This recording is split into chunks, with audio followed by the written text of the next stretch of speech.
Summer is here and it's very hot outside. All you want is something icy cold and refreshing. Let's do Badam drink.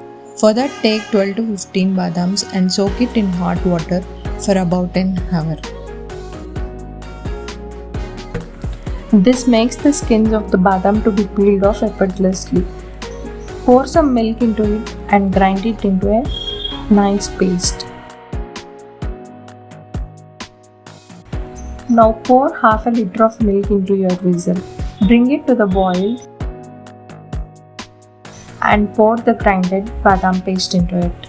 Let it simmer for about 5 minutes, giving it a nice stir to get that rich, thick texture.